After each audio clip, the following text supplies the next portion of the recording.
Unsurprisingly, I'm on my own. There is nobody here. This is glorious.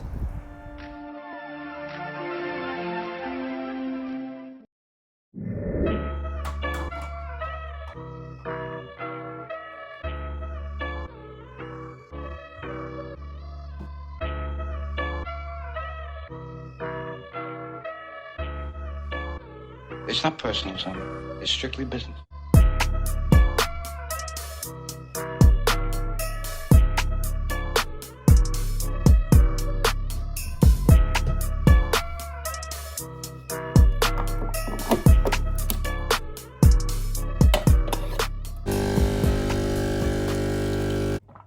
Good morning. It's not personal, son. It's strictly business.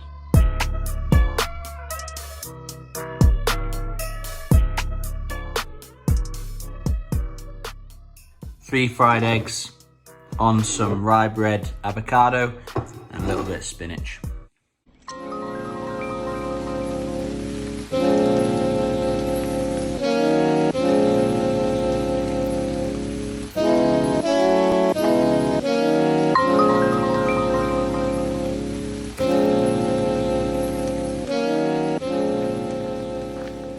So, dog walk and also a bit of thinking time for me.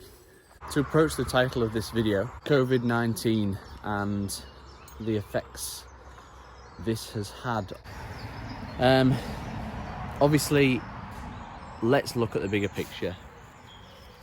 It is a big worry, and I think it's quite selfish to start straight away from the off to start thinking about the effects it has on the racing calendar when actually, you know, people are dying from this. From a training and a racing standpoint is quite a stressor, and it's a stressor for a lot of my athletes as well, you know. The issue here lies, we don't know when or if the season will start. And there's also a question of, okay, are we going to get any racing this year? That being said, when the races do kick off, I want to be pinging. I want to be ready for them, you know. I don't want this kind of, COVID-19 lockdown as an excuse. So I've set certain contingencies in play. I've made sure that I've got access to indoor training. So thank you very much to Ed Nielsen from Viva La Velo, because he's lent me his watt bike to train on over this period. Now, from a coaching perspective, every single one of my athletes is different. Every single one of my athletes has different commitments, different disciplines, and we have to tailor-made their training program depending on that and their individual differences. Some people are still working, some people aren't.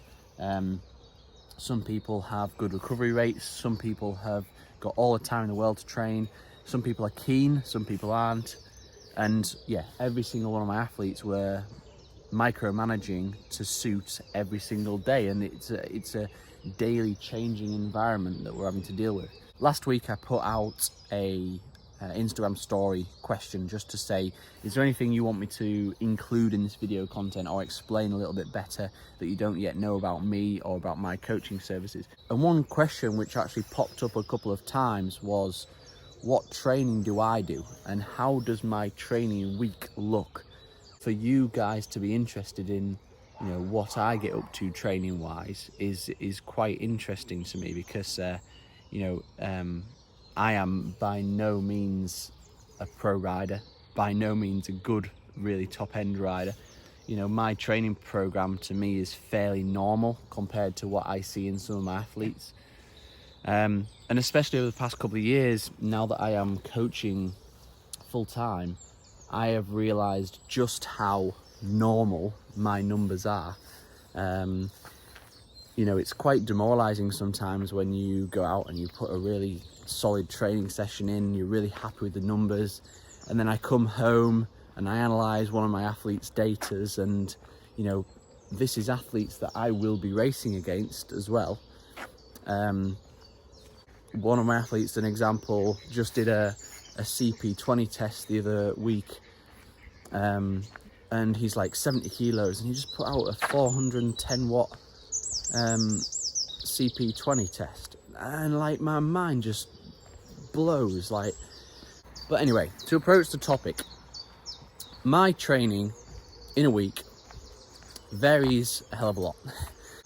Mountain bike, cross country racing, cyclocross and crits are all the performance is derived from being able to repeatedly perform short duration, high intensity sprints and up to VO2 max efforts repeatedly over that total duration. That is a training demand which I specifically work a lot on, as well as my VO2 max, because that's another performance parameter for that kind of racing. So those two training demands are something that I work a lot on in my training plan. I typically do those kind of top end sessions 2 to 3 times a week. So I have two or three of those sessions, and then the other sessions are manipulated around that. I have 2 or 3 gym based strength sessions. I have 2 or 3 just easier, longer rides, and then I have maybe 1 kind of skill based session, which might be cyclocross or mountain bike based session. The way I like to explain my training plan is it's a high frequency, low volume training plan which prioritizes quality. High frequency meaning there is a lot of sessions. In a typical 10-day block that I create for myself, I will have between 14 and 15 sessions normally. Low volume in that those sessions very typically aren't anywhere more than an hour and a half. I personally find that high volume sessions like that, where they're 3 or 4 hours long, do not work for me. So for example, one day I might do a really heavy lifting session in the morning in the gym, and then later on in the night I might do some really hard intervals, and I can cope with that double day absolutely fine, maybe 3 to 4 times in that 10-day block. But like I said, there's very limited sessions which are over kind of 2 hours. Contrastingly to everything I have just said about my training plan, today I am doing a long ride. I don't know how long I'm going to do today. I want to do a minimum of like 4 hours. See you on the road. Now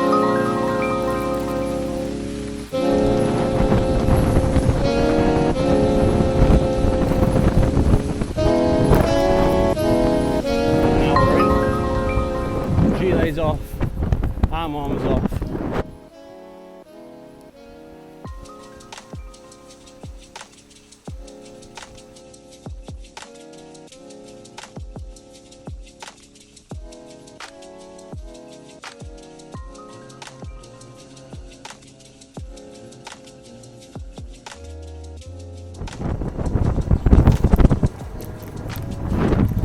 An hour and a half into the ride, just had first feed one of my homemade oat flapjacks. Absolutely lovely stuff.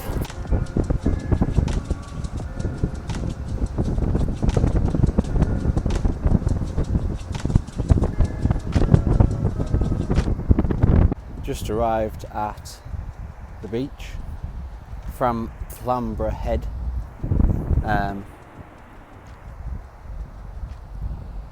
Unsurprisingly, I'm on my own. There is nobody here. This is glorious. I think I am going to go to that bench there, sit down and take 5 minutes just to appreciate the day and take in some sun before the ride back. It's good to know that on a day like today, with what's going on, the public are abiding by the rules. I'm sure on a day like today, lots of families would want to come down to the beach and have a nice walk, but I haven't seen anyone here. Obviously, if I came up this road and saw loads of cars here and loads of people, I would have stayed well away. This is social distancing at the end of the day. I am absolutely on my own. I haven't seen one person in the last half an hour. There's no cars around. There's a few bikes, but yeah. I'm being cautious with my riding, that's another thing to point out.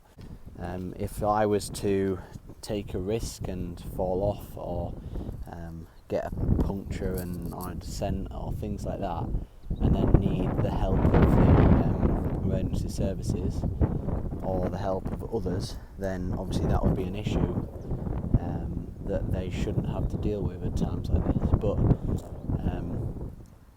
yeah, so I'm being a little bit more cautious, but touch wood, I haven't had a crash or an accident on my own on a ride ever, so yeah, should be alright. It confuses me when I turn the TV on and listen to the news. It's upsetting. It's sad. Sad. I can't sleep at night sometimes. That's why I don't want to listen to the news late night. 3 hours 40 minutes in, about another hour and a quarter to get home. Mostly headwind now, but it's not too bad. Just called the garage to top up on fluids. Farmers roads these.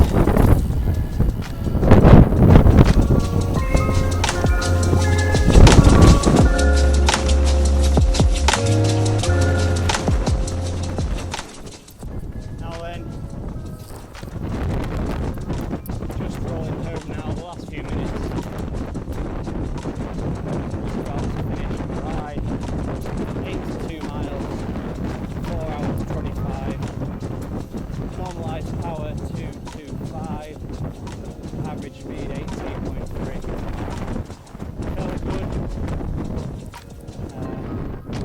Finished on 6 maximal 15-second sprints because I've got a fairly easy day/rest day tomorrow, so I'm going to make on while I can and while the sensations are good.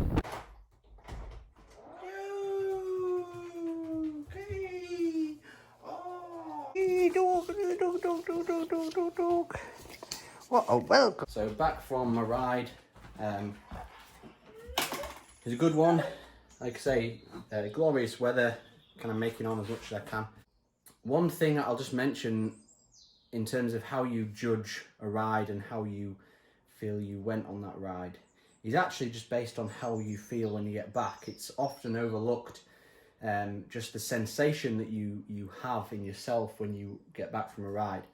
I've come back from many rides where I'm absolutely wiped out, feel horrendous, and you sit down and you can't think of anything to do in the afternoon, and you can't even fathom, getting up out of the sofa sometimes. It's so bad.